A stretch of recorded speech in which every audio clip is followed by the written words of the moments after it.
Students, subject company law, second unit, discuss about the various important questions of company law. சில importance question பற்றி நான் உங்ககிட்ட discuss பண்ண போகிறேன். First one, what is doctrine of constructive notice. Second one, explain the alteration to articles. Third one, what are the statement in lieu of prospectus. Explain the duties of secretary in respect of issuing prospectus. Part A. First one, doctrine of constructive notice. Section 16 of Companies Act 1956 provide that the memorandum and articles, when registered, becomes the public document and they can be inspected by anyone on payment of a nominal fee. இப்போ section 16 of companies act 1956 படி provide பண்ணியிருப்பாங்க. மெமரண்டமும் articles provide பண்ணியிருப்பாங்க. When registered, அதை ரிஜிஸ்ட்ரேஷனும் பண்ணியிருப்பாங்க. Registration பண்ணிட்டாங்க அப்படின்னா becomes அது public டாக்குமெண்ட்டாக convert ஆகிடும். ஸோ அந்த பப்ளிக் டாக்குமெண்ட்டை யாராவது பார்க்கணும், இன்ஸ்பெக்ட் பண்ணணும் அப்படின்னாங்கன்னா சம் அமௌண்ட் நாமினல் ஃபீ பே பண்ணி தான் அந்த டாக்குமெண்ட்டை பற்றின இன்ஃபர்மேஷன், அந்த டாக்குமெண்ட்டில் இருக்கிற இன்ஃபர்மேஷனை கேதர் பண்ணிக்க முடியும். Second one, every person dealing with the company is treated as having the knowledge of the contents of the memorandum. இப்போ எவரி பர்சன், எந்த ஒரு பர்சன் வந்து அந்த கம்பெனியில் டீலிங் வச்சுக்கிறாங்களோ அந்த பர்சன் ஆர்டிகல்ஸ் மெமரண்டத்தில் இருக்கிற கண்டென்ட்ஸை பற்றின நாலேஜ் அந்த பர்சனுக்கு இருக்கணும். இதுதான் doctrine of constructive notice. Second one, Part B, alteration of the articles of association. இப்போ நம்ம அந்த கம்பெனி ஆர்டிகல்ஸ் ஆஃப் அசோசியேஷனை ப்ரிப்பேர் பண்ணியிருக்கும். ஸோ அந்த ஆர்டிகல்ஸில் ஏதாவது சேஞ்ச் பண்ணணும் அப்படின்னா அதில் என்னென்ன ப்ராசஸ் இருக்குது. அதில் first one, special resolution must be passed. அப்போ section 14 subsection 1 special resolution pass பண்ணியிருக்கணும். Next one, certified copy of the resolution must be filed with the register within the time specified under section 403 and with such fees as may be prescribed.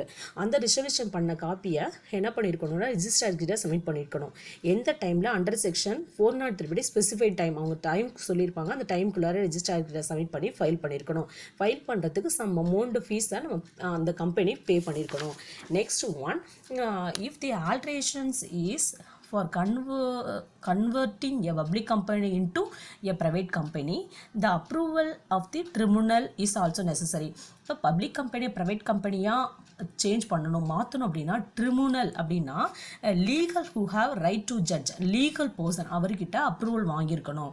So next one பாரு, if the alteration is approval by the tribunal, printed copy of the altered articles must be filed with the registrar within a period of 15 days of the receipt of the order of the tribunal. section 14 subsection 2 அந்த approval பண்ண அந்த காப்பியை, அந்த ரிசிப்டை print out எடுத்து அதை என்ன பண்ணியிருக்கணும் அப்படின்னா வித்தின் 15 டேஸ்க்குள்ளே ரிஜிஸ்டர்ட்ட கொடுத்து அதை ஃபைல் பண்ண சொல்லியிருக்கணும். ஸோ நெக்ஸ்ட் ஒன் பாருங்கள், the alteration should not be against the provisions of the Companies Act.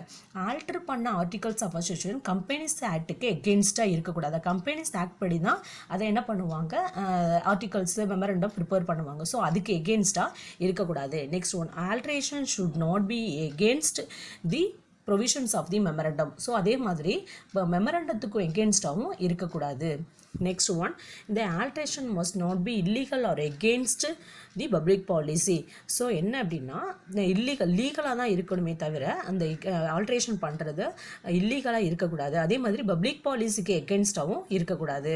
அவங்கள அப்ரோச் பண்ணுற மாதிரி தான் இருக்கணுமே தவிர அவங்களுக்கு எகென்ஸ்டாக இருக்கக்கூடாது. Next one, the alteration should not affect the rights of and outsiders.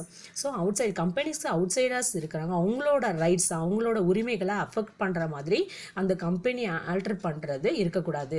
Articles of association alter பண்ணுறது அந்த கம்பெனிஸ் அவுட்சைடர்ஸ் ரைட்ஸை அஃபெக்ட் பண்ணுற மாதிரி இருக்கக்கூடாது. இதுதான் alteration of articles of association. That's all. Part B, what are the various methods for becoming a member?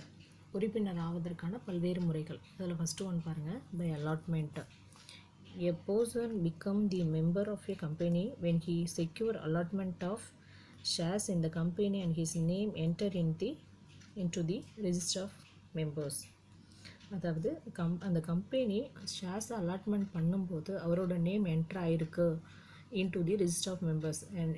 Name entry ஆகிருக்கு, register of மெம்பரில் அவரோட name entry ஆகிருக்கு அப்படின்னாலே அவர் அந்த கம்பெனியோட மெம்பர் தான் அப்படின்னு சொல்கிறாங்க. Second one, by subscribing to the memorandum as per the provisions of section 2 subsection 55, a person who have subscribed to the memorandum of a company shall be deemed to have agreed to become a member of a company, and his name will be entered in the register of members of the company on his registrations. அதாவது memorandum of a company shall be deemed, அதுலேயே இவர் என்ன இருக்காரு, deemed to have agreed to become a member of a company. நான் அந்த company அதில் மெம்பராக இருக்கேன் அப்படின்னு அக்ரீட் பண்ணியிருந்தாரு அப்படின்னா will be entered in the name register of members of the company on his registration. அவரோட நேம் ரிஜிஸ்டர் ஆஃப் மெம்பரில் ரிஜிஸ்டர் ஆகிருக்கு, ரெஜிஸ்ட்ரேஷன் பண்ணியிருக்காங்க அப்படின்னாலே அவர் மெம்பர் தான்.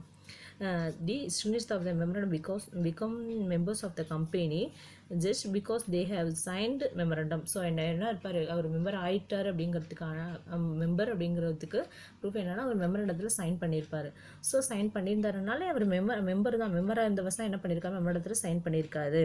So either applications not allotment of shares is necessary, அவருக்கு ஷேர் அலாட்மெண்ட் பண்ணலை, so அதனால் அவர் மெம்பர் இல்லை அப்படின்னு சொல்ல முடியாது. அவர் மெமரண்டத்தில் என்ன ஆயிருக்காரு அப்படின்னா அவங்க சப்ஸ்கிரைப் பண்ணி அவர் மெம்பராக இருக்கார். ஸோ அவர் அந்த கம்பெனியில் மெம்பர் அப்படின்னு சொல்கிறாங்க. Third one, by agreeing to purchase qualification shares. Qualification ஷேர்னா அதாவது இவ்வளோ ஷேர்ஸ் வாங்கினா தான் அதுக்கு அந்த போஸ்டிங்கான குவாலிஃபிகேஷன் உங்ககிட்ட இருக்குது அப்படின்னு சொல்கிறது. இப்போ பார்ப்போம், தி companies act does not require directors who hold any shares at all. அதாவது கம்பெனிஸ் ஆக்ட் படி என்ன சொல்கிறாங்க அப்படின்னா, நீ இவ்வளோ ஷேர்ஸ் வச்சுருந்தா தான் நீ அந்த கம்பெனியோட டைரக்டர்ஸ் அப்படின்னு சொல்லலை. But if the article secure a person hold qualification shares for being appointed as directors, he has to sign an undertaking to take and pay for the shares. அதாவது நீ இவ்வளோ ஷேர்ஸ், அதாவது டைரக்டராக அப்பாயின்மெண்ட் பண்ணணுன்னா இவ்வளோ shares நீ வச்சுருக்கணும் அப்படின்னு சொல்லி ஆர்டிகல்ஸில் சொல்லியிருந்தாங்க அப்படின்னா has to sign and undertaking. So என்ன பண்ணியிருக்கணும், அண்டர்டேக் நீ வாங்கியிருக்கணும். to take and pay for the shares, அதுக்கான அமௌண்ட்டை நீ என்ன பண்ணியிருக்கணும், பே பண்ணியிருக்கணும். ஸோ அந்த மாதிரி பே பண்ணியிருந்தாங்க அப்படின்னா அவர் அந்த ஷேர்ஸை வாங்கியிருக்காரு அப்படின்னா அவர் அதுக்கான குவாலிஃபிகேஷனில் இருக்கார். ஸோ அவர் அந்த கம்பெனியோட டைரக்டர்ஸ் அதில் மெம்பர்ஸ் அப்படின்னு சொல்கிறாங்க. Fourth one, by transfer. A person also become a member of the company when he heads any shares transferred to his name and the same is registered by the company. அதாவது இப்போ வந்துட்டு என்ன அப்படின்னா, இப்போ shares வச்சுருக்காரு, இப்போ வேறு யாருக்கும் ஒரு ஷேர்ஸை ட்ரான்ஸ்ஃபர் பண்ணணும்னு நினைக்கிறார். ஸோ ட்ரான்ஸ்ஃபர் பண்ணலாம். ட்ரான்ஸ்ஃபர் பண்ணுற பர்சனும் மெம்பர் அந்த கம்பெனியில் மெம்பராக இருக்கலாம். பட் சேம் அந்த name and the same is registered by the company. அவரோட நேம் அந்த கம்பெனியில் ரிஜிஸ்டர் ஆயிருந்தா அப்படின்னா அவர் அந்த கம்பெனியில் மெம்பராக கண்டினியூ பண்ணலாம் அப்படின்னு சொல்கிறாங்க. இந்த last one and fifth one, the principles of estoppels. அப்புறம் எஸ்டோபல் அப்படின்றது மறுக்கிறது. என்ன அப்படின்னு பார்த்தோன்னா, under the principles of estoppel is if a person holds himself out being in a position of a members which is not true. அதாவது இவன் வந்து members இல்லை அப்படின்ட்டு அதாவது இல்லை அப்படின்னு சொன்னாங்கன்னா அவர் மறுக்கிறார். இல்லை, நானும் அந்த கம்பெனியில் மெம்பராக தான் இருக்கேன் அப்படின்னு சொல்கிறாரு. என்ன அப்படின்னு பார்த்தோம் அப்படின்னா, செக்ஷன் 41 கம்பெனிஸ் அமெண்ட்மெண்ட் ஆக்ட் 1960 அதில் என்ன சொல்லியிருக்காங்க அப்படின்னா, agreement for become a member has to writing. அதாவது அவர் மெம்பராக இருக்கேன் அப்படின்னு ரைட்டிங் ஃபார்மேட்டில் இருக்குது, ரிஜிஸ்டர் ஆஃப் மெம்பரில் அவரோட நேம் இருக்குது அப்படின்னா அவர் மெம்பர் தான். அப்போ அவர் சொல்கிறாங்க அப்படிங்கிறதுக்காக இவர் மெம்பர் இல்லைன்னு சொல்ல முடியாது. இவர் one of the member of the company, அவர் அந்த கம்பெனியில் மெம்பராக இருக்கார் அப்படின்னு சொல்கிறது. அதாவது மறுக்கிறது தான். இப்போ இவர் சொல்கிறது பொய், நான் இருக்கேன், உண்மையிலேயே நான் இருக்கேன் அப்படின்னு சொல்கிறது தான் என்னன்னு சொல்கிறாங்க. அவர் இருக்கார், உண்மையிலேயே அவர் இருக்கார், அந்த மெம்பராக அந்த கம்பெனியில் ஒன் ஆஃப் த மெம்பராக இருக்கார் அப்படின்னு சொல்கிறது தான் என்னன்னு சொல்கிறாங்க, பிரின்சிபல்ஸ் ஆஃப் எஸ்டோபல் அப்படின்னு சொல்கிறாங்க. இதுதான் various methods for becoming A member. That's all.